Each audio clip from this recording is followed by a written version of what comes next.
చేసుకున్నోళ్ళకి చేసుకున్నంత కర్మ రిపీట్స్. మనకేదో అధికారం ఉంది కదా, మనకు నచ్చినట్లుగా చెలరేగిపోతామంటే చెల్లే రోజులు పోయినాయి. ఇబ్బందులు పడిపోతారు, కష్టాలు పడిపోతారు. అసలు మీసం మెలేసి రొమ్ము విరుచుకుని శంషేరుగా తిరిగిన వాళ్ళందరూ కూడా కుమిలిపోతారు. దానికి ప్రత్యక్ష నిదర్శనమే కుంగిపోయిన వంశీ, వల్లభనేని వంశీ. ఎలా ఉండేవాడండి ఆయన? వల్లభనేని వంశీ ఒకప్పుడు. ఇప్పుడు పరిస్థితి ఏంటి? బతుకు జీవుడా అని చెప్పి బిక్కు బిక్కుమంటున్నాడు. కళ పోయింది, కళ విహీనమైపోయాడు. ఆరోగ్యం పాడైపోయింది, సరిగ్గా నడవలేకపోతున్నాడు, ఊపిరి పీల్చుకోలేకపోతున్నాడు ప్రశాంతంగా. ఎందుకు వచ్చినాయి ఇవన్నీ? ఆర్థికంగా ఇబ్బందులు పడ్డా? కష్టాలు ఏమైనా వచ్చినాయా? ఆస్తులన్నీ హారతి కర్పూరంలాగా ఆరిపోయినాయా? లేకపోతే పదవులు అన్నాయి ఆయన దరి చేరలేదా? లేకపోతే లేనిపోని ఆరోగ్య సమస్యలు ఏమైనా వచ్చినాయా? నేను బిఫోర్ జైలు చెప్తున్నాను. నేను ఏమీ లేదు. నోటి దోల. అసలు ఏం మాట్లాడుతున్నారో తెలియని తత్వం. ఇష్టం వచ్చినట్లుగా చెత్తగా ఎంత తక్కువ మాట్లాడుకుంటే అంత మంచిది. ఒక తల్లి లాంటి వ్యక్తిని మాట్లాడిన మాటలు అదేమైంది? తిరిగి తిరిగి ఈ స్టేజ్కి తీసుకొచ్చింది. ఎందుకు ఉండాలి ఈ పరిస్థితి? అది కోడి కొని తెచ్చుకోవడం కాదా? అదే జరిగింది. బతుకు చీవుడా అని బిక్కు బిక్కుమంటున్నాడు. ఈరోజు ఏదో తాత్కాలిక బెయిల్ వచ్చింది, కానీ అది శాశ్వతం కాదు. దానికి కారణాలు, అసలు వంశీ ఏమైంది, ఇప్పుడు అతని పరిస్థితి ఏంటి, ఎలాంటి సిచ్యువేషన్లో ఉన్నాడు, డేంజర్లో వంశీ బయటకు వచ్చినప్పటికీ కూడా హెల్త్ కండిషను చాలా క్షీణించిపోయిందట. కొడాలి నాని అదే పరిస్థితి. మీరు చూసారా ఎలా ఉంటుందంటే కర్మ. కొడాలి నాని ఎలా ఉండేవాడండి? కొడాలి నాని ఎలా ఉన్నాడు? ఆయన హాస్పిటల్ పాలు అయిపోయి ఉన్నాడు. ఈయనది అదే పరిస్థితి. ఇప్పుడు ఈయన జైలు పాలు అయిపోయాడు, ఆయన హాస్పిటల్ పాలు అయిపోయాడు. వీళ్ళిద్దరే జంట కవుల్లాగా ఎన్ని రకాలుగా, ఎంత దారుణంగా, ఎంత చిరాగ్గా, ఎంత జిగుప్సాకరంగా ప్రవర్తించేవారో. ఇద్దరికీ ఒకే పద్ధతి. ఈయనకి ఆరోగ్యం పాడైపోయింది, అతనికి ఆరోగ్యం పాడైపోయింది. సో కర్మ అన్నది ఇక్కడే అనుభవించిపోవాలన్నదానికి ప్రత్యక్ష నిదర్శనాలు వీళ్ళు. అందుకనే బతుకు జీవుడా అని బిక్కుమనే పరిస్థితి. అమ్మయ్య, వల్లభనేని వంశీకి బెయిల్ మంజూరు అయింది అనుకుంటున్నారు వాళ్ళ కుటుంబ సభ్యులు. దాదాపు 3 నెలల తర్వాత, అంటే సుమారు 100 డేస్కి బెయిల్ వచ్చింది. సత్యవర్ధన్ కిడ్నాప్ కేసులో వంశీకి బెయిల్ మంజూరు చేసిన SC/ST కోర్టు, షరతులతో కూడిన బెయిల్ మంజూరు చేసిన కోర్టు. వల్లభనేని వంశీతో పాటుగా మరో 4గురికి బెయిల్ వచ్చింది. 50,000తో పాటు 2 షూరిటీలు సమర్పించాలని కోర్టు ఆదేశించింది. ఆరోగ్యం బాగాలేదని, శ్వాస తీసుకోవడం కష్టంగా ఉందని కోర్టుకు చెప్పిన వంశీ బెయిల్ మంజూరు చేయాలని కోర్టుకు విన్నవించుకున్న వంశీ ఆరోగ్యం బాగాలేదు, శ్వాస కూడా తీసుకోలేకపోతున్నారట. ఎందుకు ఈ కర్మ? ఎందుకు ఈ బాధలు? ఎందుకు ఈ కష్టాలు? మీకు రాజకీయ పరంగా ఏవైనా అంశాలు ఉంటే మాట్లాడుకోండి. పర్సనల్గా లైఫ్లోకి వెళ్ళిపోయి ఎవరో కుటుంబ సభ్యుల్లో తొంగి చూసి, పవన్ కళ్యాణ్ గారి కుటుంబ సభ్యుల్లో తొంగి చూస్తారు. తల్లి లాంటి భువనేశ్వరి గారిని ఎంత, అది అసలు ఆ నోరేనండి అది? ఎవరన్నా సభ్య సమాజం హర్షిస్తుందా? ఎవరైనా జాలిపడ్డారా? వంశీ గారు ఆత్మ పరిశీలన తీసుకోండి, ఆత్మవిమర్శ చేసుకోండి ఒకసారి. మరి ఇప్పటికైనా పశ్చాత్తాప పడతారా? మళ్ళీ ఎలాంటి తప్పులు చేయకుండా మిగతా జీవితాన్ని సాగిస్తారా? ఎన్ని కష్టాలు పడ్డారు? సరైన పడుకోవడానికి బెడ్ లేదని ఇబ్బంది పడ్డారు. ఎవరిస్తాడు బెడ్? మనం ఏమైనా విహారయాత్రలకు వెళ్ళామా? జైలుకి వెళ్ళాం. అదే చంద్రబాబు నాయుడు గారు జైలుకి వెళ్ళినప్పుడు ఎంత వెటకారంగా నవ్వుకుండేవారు మీరు. ఆయన అయితే కొడాలి నాని ఇంకొక అడుగు ముందుకేసి, జైల్లో దోమలు రాకపోతే రంభా బోరసు వస్తుందా అని చెప్పి ఆయన డైలాగులు వేస్తాడు. ఏంటండి అది? తప్పు కదా.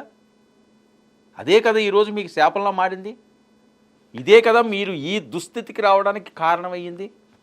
మీరు చేసుకున్న తప్పులు కాదా? మార్పు రావాలి మనిషిలోని. మరి ఆ మార్పు వస్తుందో లేదో చూడాలి. మార్పు వస్తుందని మాత్రం సమాజం అనుకోవట్లేదు. మీ కుటుంబ సభ్యులు ఇబ్బంది పడుతున్నారు మీరు చేసిన పనులకి. వాళ్ళే మిమ్మల్ని వెనకేసుకు రావట్లేదు. ఎక్కడైనా పశ్చాత్తాపం కనిపించిందా? 90 రోజులు మీరు జైల్లో ఉన్నారు, పశ్చాత్తాపం కనిపించిందా? ఎవడు పట్టించుకుంటాడు?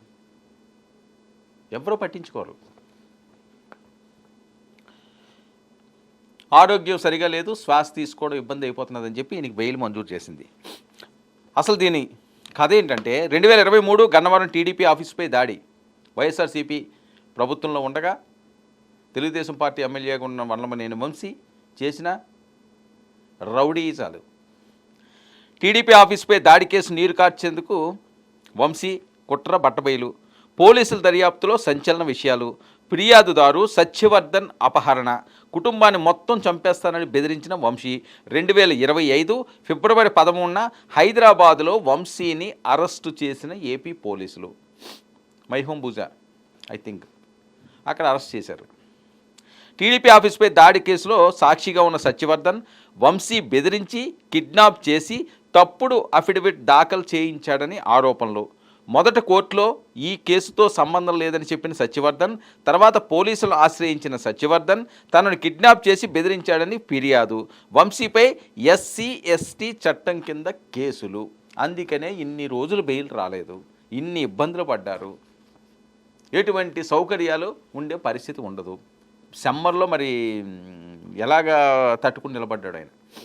ఎందుకంటే ఆర్థిక పరంగా వెల్ సెటిల్డ్ కదా. వాళ్ళకన్నీ కూడా కిందకు దిగితే ఏసీలు, రూమ్లోకి వెళ్తే ఏసీలు, బయటకు వస్తే ఏసీలు, స్టార్ హోటళ్ళు, అదొక రాజరికం. ఏమైపోయింది?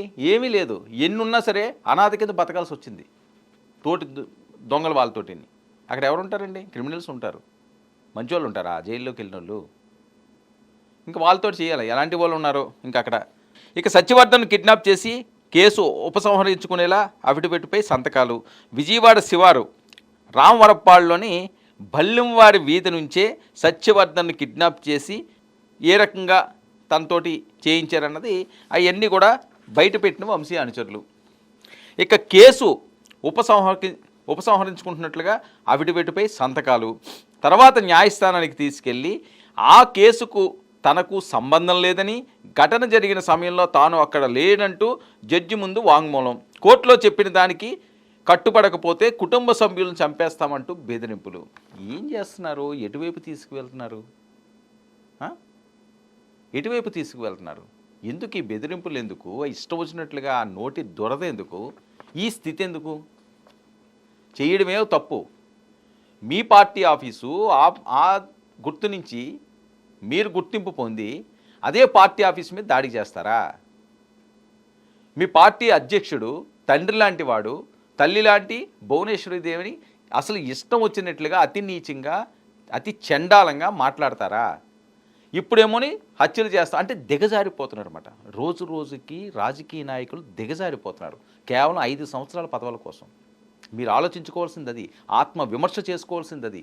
5 ఏళ్ల మీ భాగోతం కోసం ఎంతకైనా దిగజారుతున్నారు, ఎంతకైనా దిగజారిపోతున్నారు. అదే దీని పరిస్థితి. ఇక సినిమా స్టైల్లో సత్యవర్ధన్ కిడ్నాప్. సత్యవర్ధన్ ఫిబ్రవరి 11న రాత్రి హైదరాబాద్లోని మైహోం భూజాలో ఉన్న వంశీ ఇంటికి తరలింపు. చూడండి మరి ఏం చేయాలి? ఆ రాత్రంతా సత్యవర్ధన్కు చిత్రహింసలు. తర్వాత పొట్టిరాము, వేల్పూర్ వంశీ, ఎం వేణులు AP 40BG 5005 నెంబరు క్రిటా కారులో విశాఖపట్నం తరలింపు. చూడండి ఎక్కడ వైజాగు, ఎక్కడ విశాఖపట్నం. 12న అక్కడ హోటల్ చందనాలో సత్యవర్ధన్ నిర్బంధం. చేబ్రోలు శ్రీనివాస్ ఇంట్లో సత్యవర్ధన్ను ఉంచిన వంశీ అనుచరులు. CCTV ఫుటేజ్లు, ఇతర ఆధారాలు పోలీసులకు సమర్పణ. 2019 ఎన్నికల్లో పోలింగ్ బూత్ రిగ్గింగ్ కారణంగా వంశీపై ఇప్పటికే 3 కేసులున్నాయి.